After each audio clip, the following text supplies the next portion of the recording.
E aí, meus amores do sexto ano, meus queridos, hoje a gente vai trabalhar com a revisão, certo? Sobre esse capítulo da Grécia Antiga, que é o capítulo 4.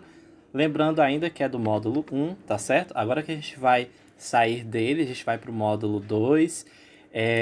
E enquanto isso, a gente vai estar trabalhando essa revisão, porque as nossas provas estão se aproximando, certo? Então, pessoal, a gente trabalhou já nesse capítulo a Grécia, né? Como eu já tenho abordado várias vezes com vocês. E a Grécia, ela é uma sociedade que foi muito importante para todos nós outros, né? Porque ela deixou um legado, ela deixou formas de convivência, ela deixou diversas situações, diversas coisas, diversos hábitos para nós até os dias de hoje, né? Então por isso que é muito importante que a gente estude como era essa Grécia, né? Como que ela se comportava. Claro que não é a mesma, como eu havia falado em outras aulas. A Grécia de hoje não é essa mesma Grécia antiga.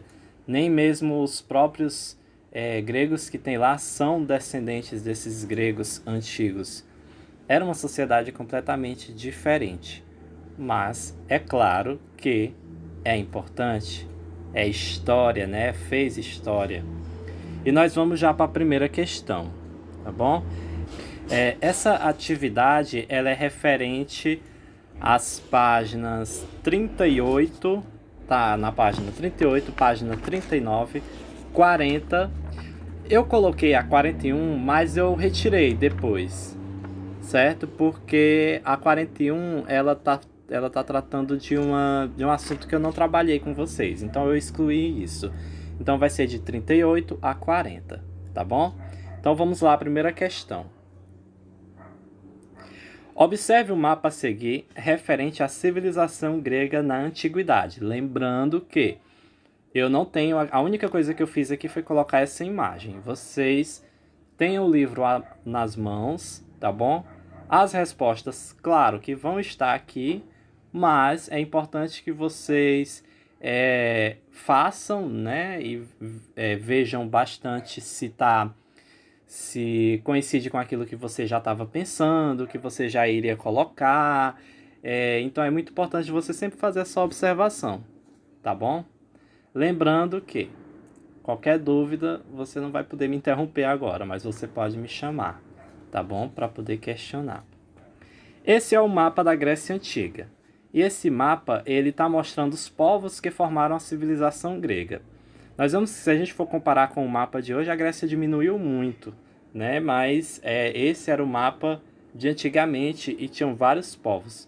Esse verdinho aí nós temos na verdade, para mim aqui tem verde, mas essa imagem saiu meio esquisita, né? Mas vamos. De acordo com o livro de vocês, esse verde meio estranho são os dórios, formavam os dórios, né? O amarelinho são os eólios, que também são chamados de aqueanos. No vermelhinho nós temos os jônios e no lilás nós temos os outros povos. Você vê que o mapa da Grécia, ele é muito... Você vê que o mapa da Grécia ele é muito picotado, né? Então você tem povos num continente, você tem povos que não faz parte do continente, que vivem nas ilhas, né? E você tem povos que ficam do outro lado do continente. Então a Grécia pega tanto a Europa, quanto a Ásia, quanto o mar, ilhas. Então esse é o território grego. E aí, diz assim, na letra A. Com base na observação do mapa, responda as questões a seguir. Qual era a localização da Grécia Antiga? Então, gente, a localização da Grécia estava localizada ao sul da Península Balcânica. Opa, deixa eu ajeitar aqui. Compreendendo terras peninsulares. O que são essas terras peninsulares? Como eu falei, são aquelas terras que são ligadas com o continente, mas ela tem... aliás, elas são cercadas por mar, mas elas são ligadas pelo continente, tá certo? Então a península ela se caracteriza muito dessa forma. Vamos lá. A Grécia Antiga estava localizada ao sul da Península Balcânica, compreendendo terras peninsulares, que era a parte continental, e as ilhas, que é chamada de parte insular. Essas ilhas eram formadas por quem? São elas as ilhas do Mar Egeu e do Mar Jônico, que a Grécia era banhada por esses dois mares, né? E também tinha a parte asiática, que ficava localizada no litoral da Ásia Menor. Então, com base aqui nesse mapinha, a gente vê, né? Nós temos aqui, exatamente, você está vendo aí o Mar Egeu, o Mar Jônico, e aí é onde esses povos eles se dividiam, se repartiam aí, né?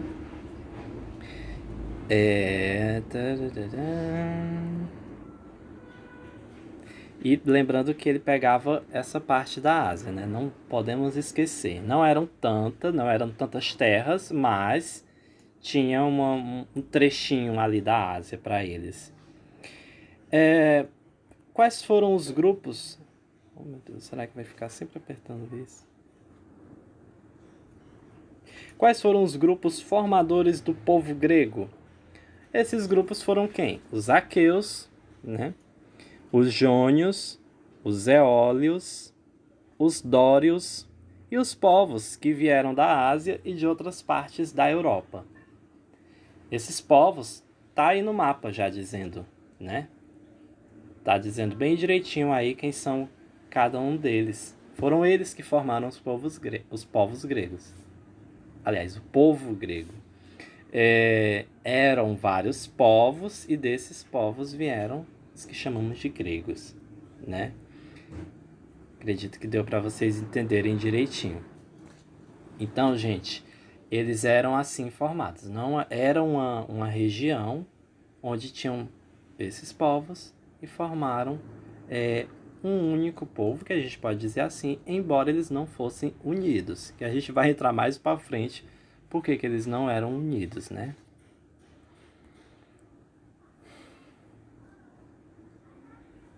Bom, quem eram os genos? Lá no início, quando eu falei da formação da Grécia, né, a gente vai falar sobre os genos. E esses genos, eles eram as comunidades. Então, cada comunidade ela era composta por um grupo familiar. E cada grupo familiar era descendente de um antepassado comum. Então, tinha um descendente, aliás, tinha um antepassado, e esse antepassado gerou alguns naquele grupo. É como se fosse a sua família, pronto. A sua família, você tem os seus parentes, seus pais, seus tios. Então, isso formou um determinado grupo, por exemplo. Então, se a gente fosse naquela época, a gente chamaria eles de genos, né? Aquele fulano gerou e aí formou um determinado grupo. E eram eles quem comandavam ali aquelas terras, né? Então essa é a resposta. Quem eram os genos? Eram comunidades formadas por um grande grupo familiar, descendentes de um antepassado comum.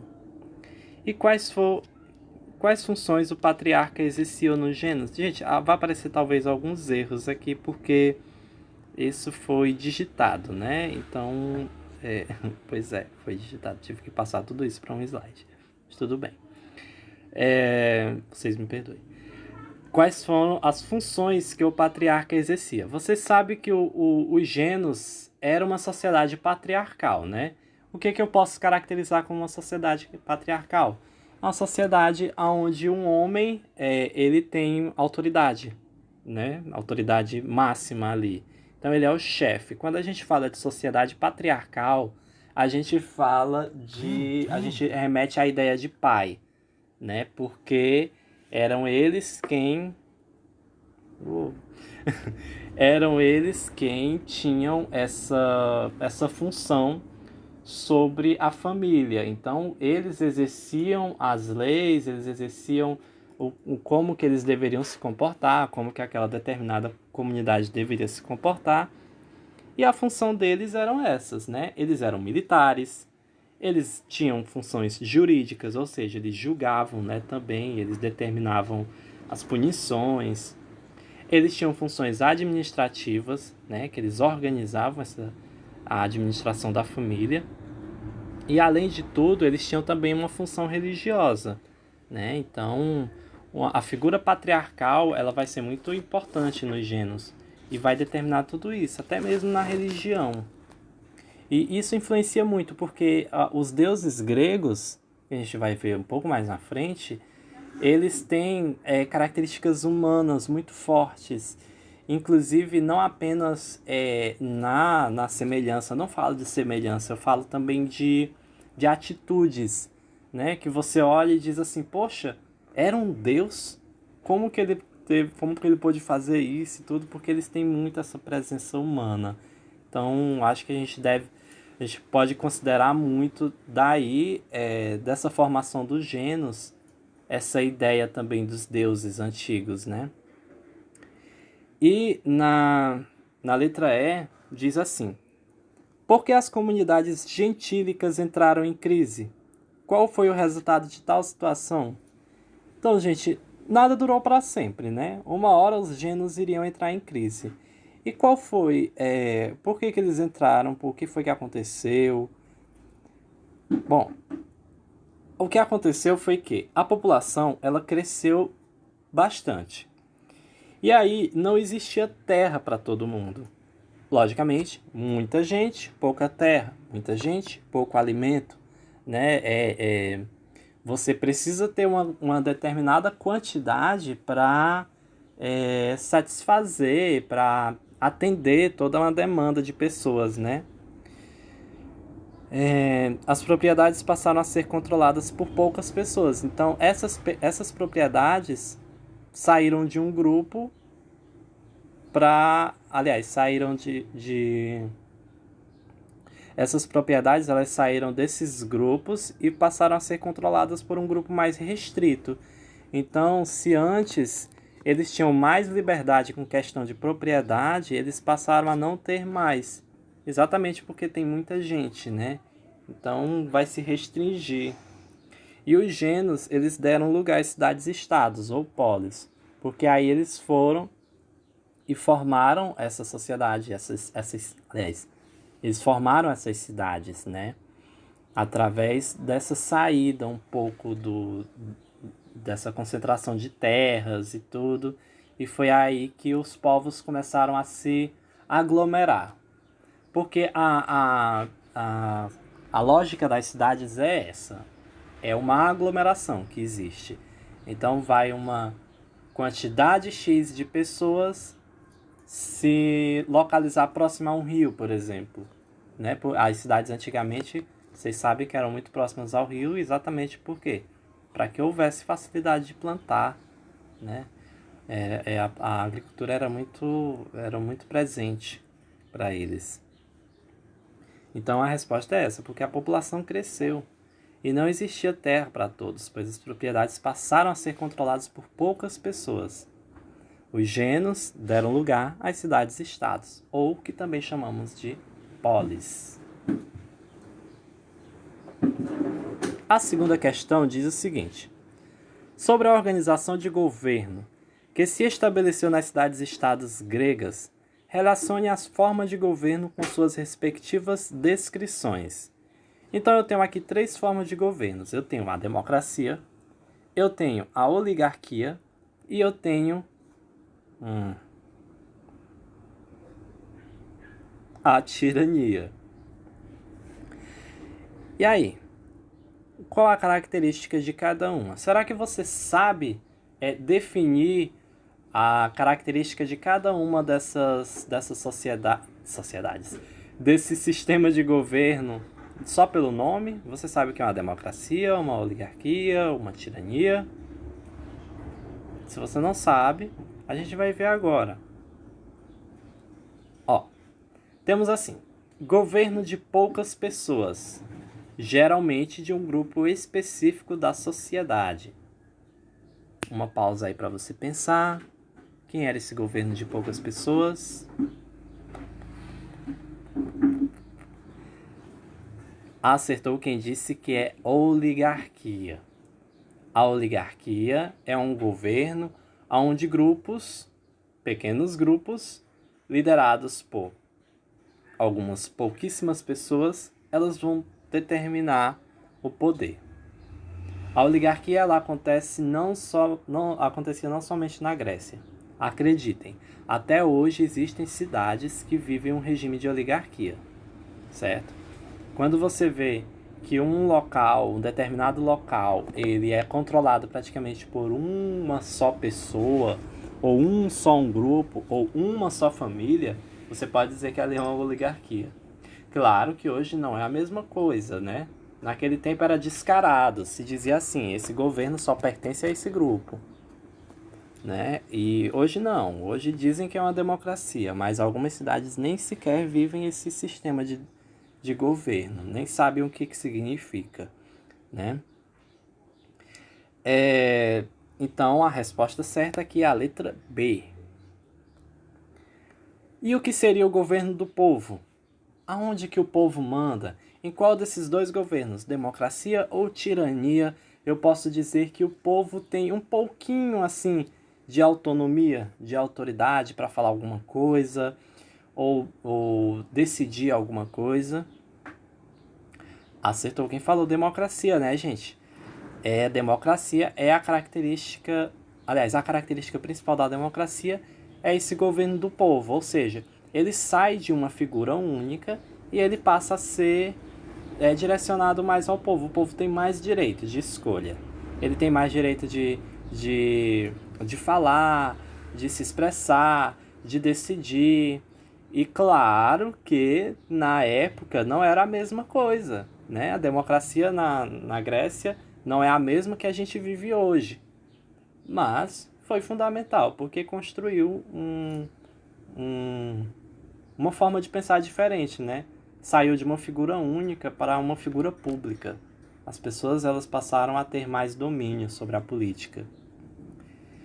E, por último, quem será que vai acertar? Tirania, né, gente?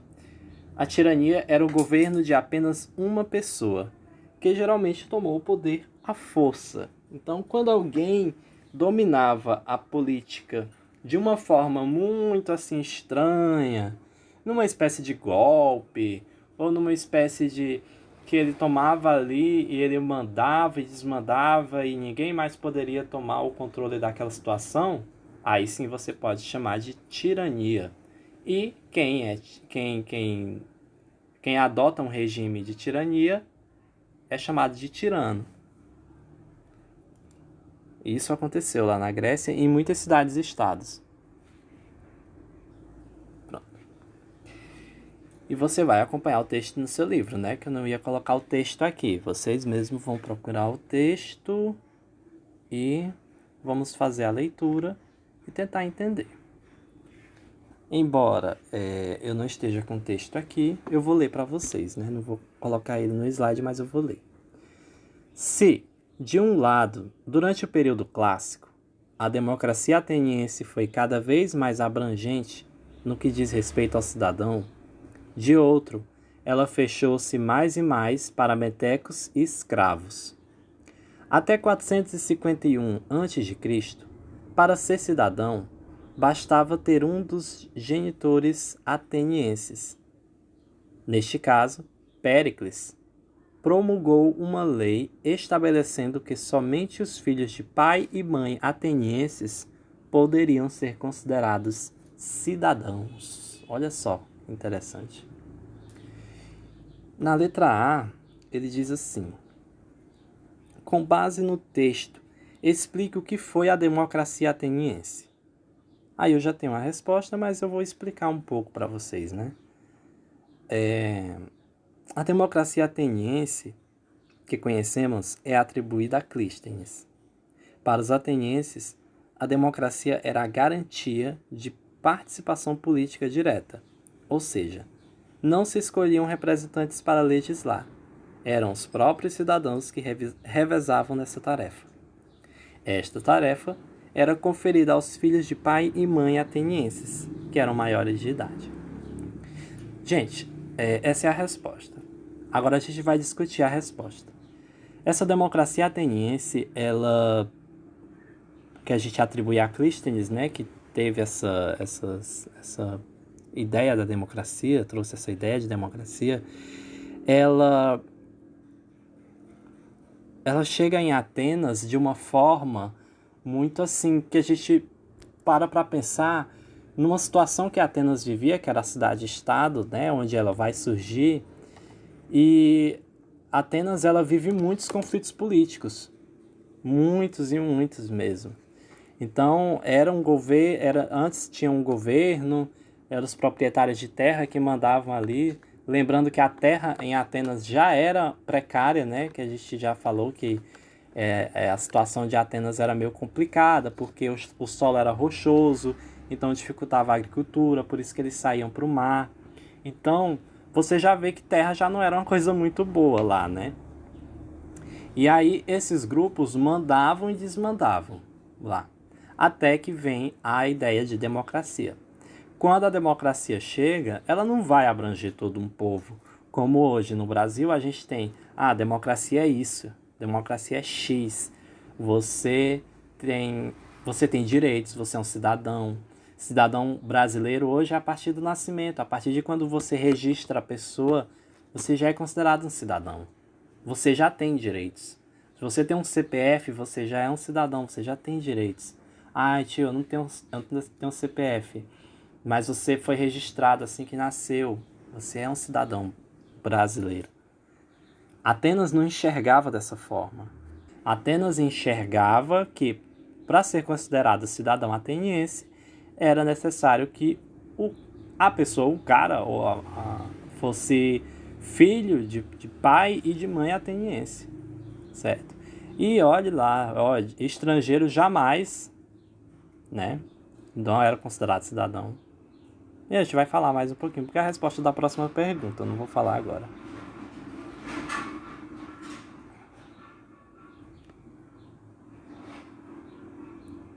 Como o texto indica, a democracia ateniense permitiu que um número cada vez maior de indivíduos fosse considerado cidadão, mesmo aqueles sem terras, por exemplo.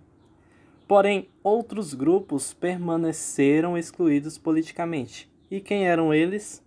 Bom, e aqui a gente fala, né, exatamente desses que não eram considerados cidadãos, que eram os metecos, os escravizados e as mulheres. Então, mulher não tinha direitos lá em Atenas. A única atividade que correspondia à mulher era atividades no lar. Então tinha que ser submissa, ela tinha toda essa... A mulher era muito desprezada, se a gente pode usar o termo, lá em Atenas. Já em Esparta, você vê que é diferente, né? A mulher já não tem tanta essa dificuldade de ser aceita.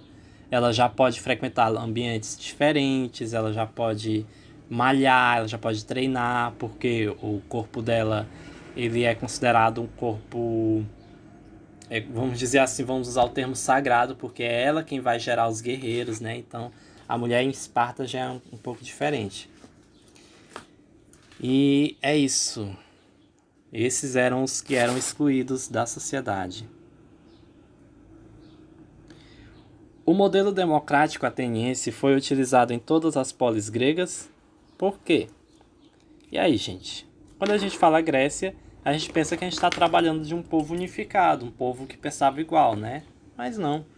A Grécia não era uma região unificada. Cada cidade-estado apresentava características próprias.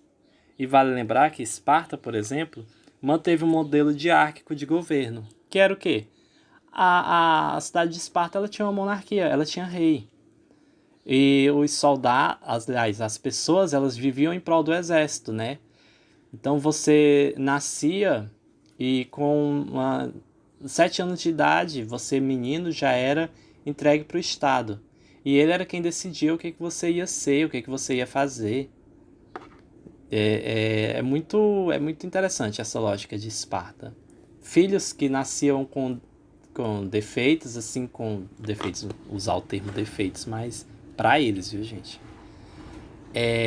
Eram jogados fora, né? Uma parte muito forte de Esparta.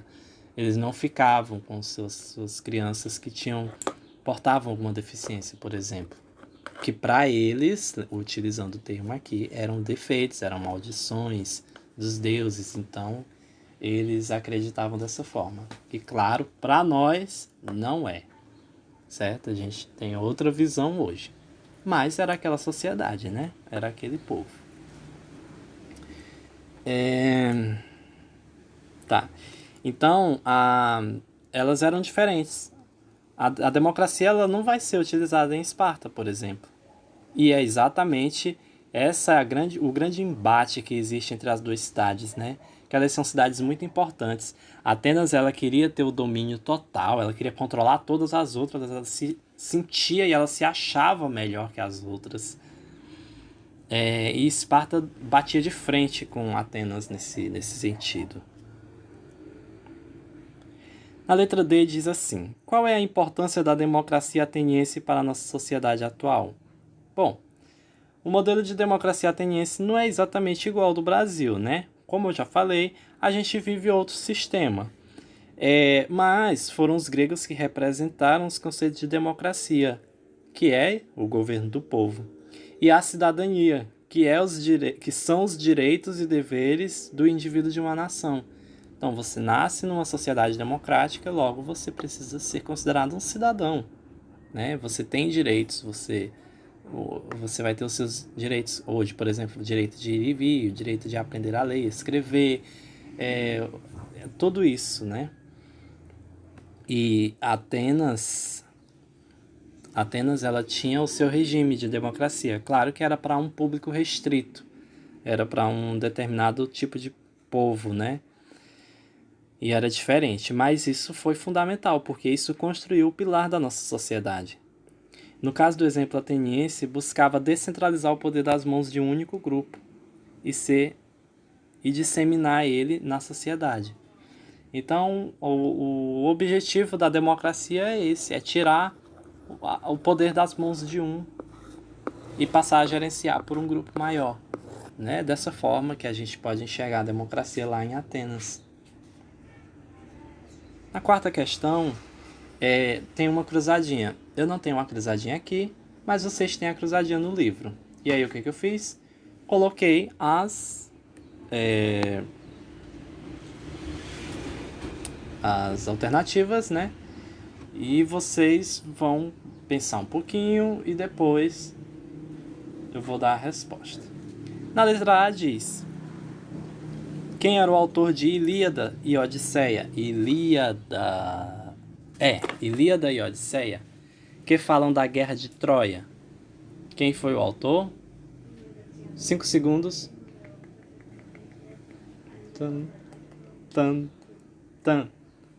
Acertou quem disse Homero. Homero foi o autor de Ilíada e Odisseia. A letra B. A forma como os gregos chamavam os persas. Quem lembra? Lá. Minutinhos aí para pensar. 5 segundos.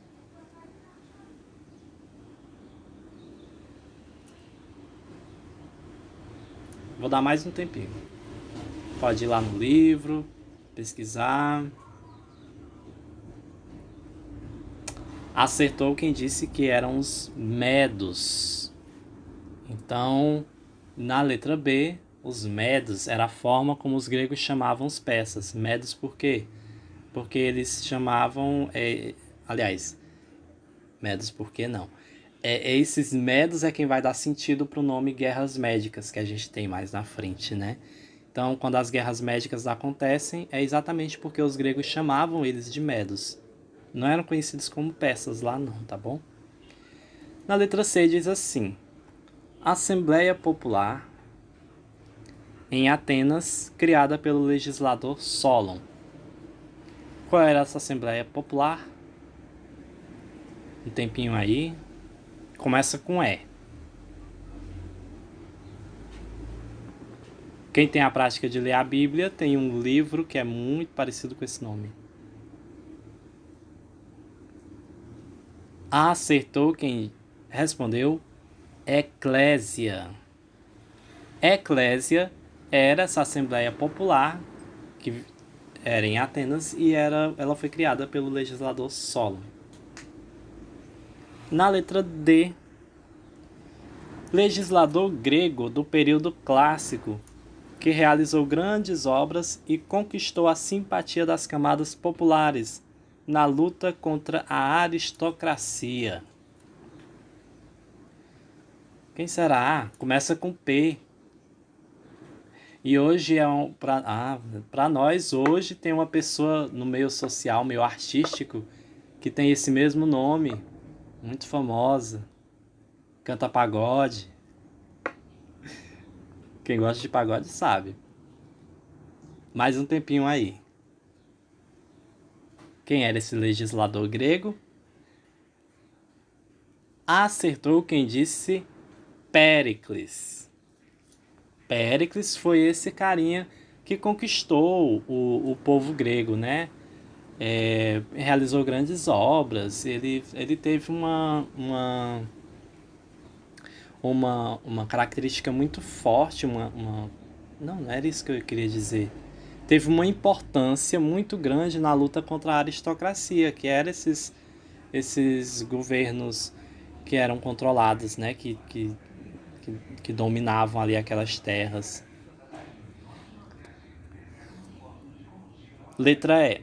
Nome da guerra ocorrida entre as cidades-estados gregas. Tal denominação deriva da liga liderada pela cidade de Esparta. E aí, gente? 5 segundos aí para vocês tentarem adivinhar. Adivinhar não, né? Acertar.